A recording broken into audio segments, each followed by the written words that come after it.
One of the other things that I really remember is the black ball players that play, you know, like the Colonels team that they have now. They've always had that professional team here. And in the 50s, I was like in junior high school. And my grandmother had a relatively large house. At least at that time I thought it was large. When I look at it now, it seems like somebody shrunk the place. But at any rate, to make a long story short, the black and the Hispanic ball players that played for the professional baseball team that's synonymous with the Colonels now, it's the same organization, they could not stay in hotels downtown. And so they stayed with my grandmother. And of course the ball players, the people that went to the ballpark, they all loved these black and Hispanic guys who came here to play, but for whatever reason, and I still wonder what it was all about as to why and who was it that was saying that they couldn't stay in the hotels downtown. So they would stay with my grandmother. And I can remember some of the entertainers of the day. Nat King Cole, Louis Jordan, Katherine Dunham. Those entertainers would come here and play like in the Paramount and play in the entertainment venues in town, but they couldn't stay in hotels. And so they stayed at my grandmother's house. And I remember one guy in particular that ended up playing for the Los Angeles Dodgers and stayed in the major league for years, Johnny Roseboro. He stayed with my grandmother, and when I look back at that now, I wonder at what level was this type of segregation being applied in the city, and at the same time we're going through a school system that was close to being totally without any bias. And it's amazing to me that, you know, that those things occurred, and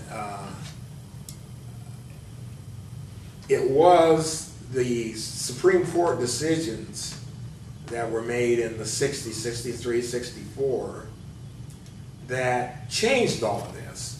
And I think, from my point of view, what happened was that whoever it was at these higher levels that were making these decisions about discrimination going on in a state like Iowa, who really lawfully had laws against it, could have resided in the Chamber of Commerce or at higher levels like that, where people were just saying that we don't want this to happen. And once the federal laws were passed, then they had to step aside. And another aside was real estate.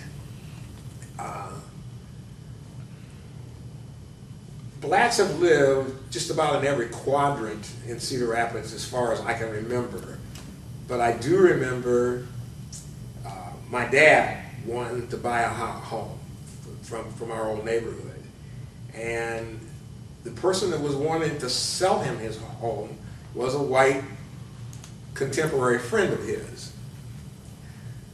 And as they proceeded in trying to make this happen, they were refuted at some other level. And I can't remember what my dad said about it, but as I look back at it, the realtor boards and the Chamber of Commerce, I think, were responsible for this institutionalized racism that was erased by the Supreme Court decisions. So they were very important. Of course, you guys probably know about the Supreme Court decision in reference to school integration.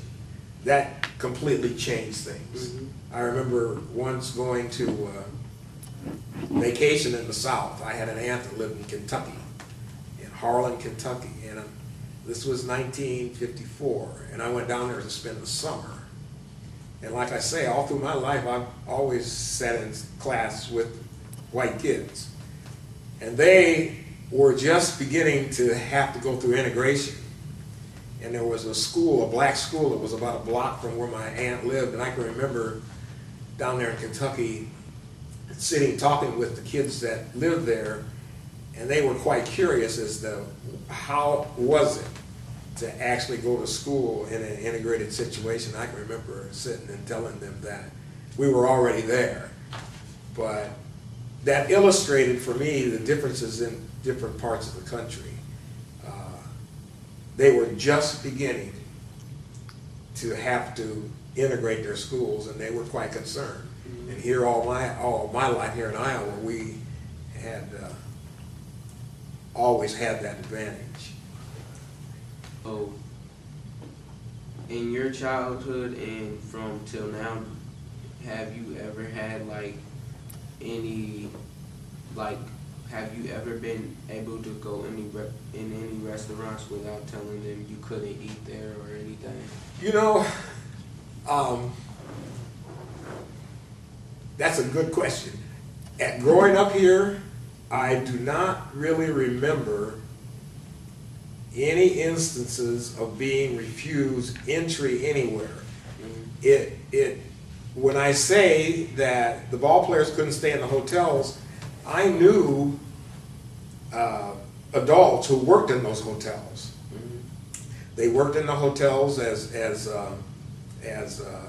service employees, and so there were blacks, adults who worked in these hotels.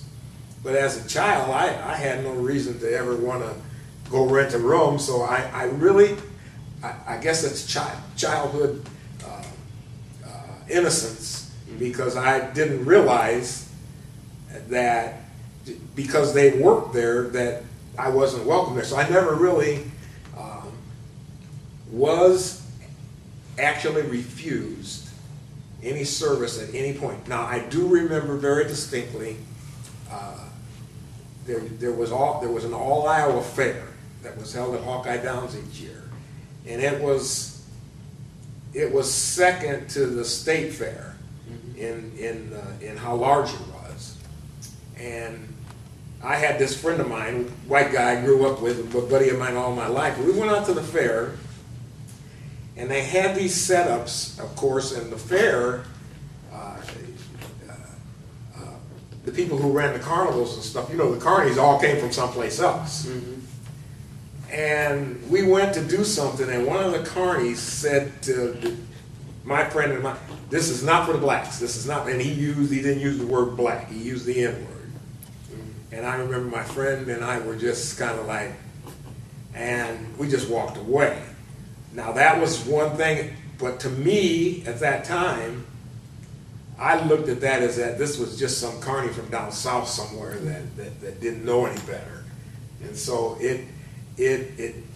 I think it bothered me more as I thought about it as an adult than it did at the time that it happened. Now, one thing I do remember is I played a trumpet all from 4th grade on. And I played in the marching band and in the high school orchestra. And I had a lot of friends that belonged to the Moose, I believe.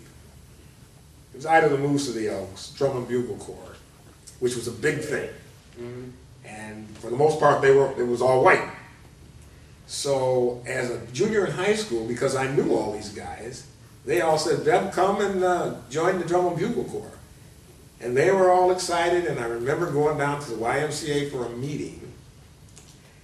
And this was for me to initially join.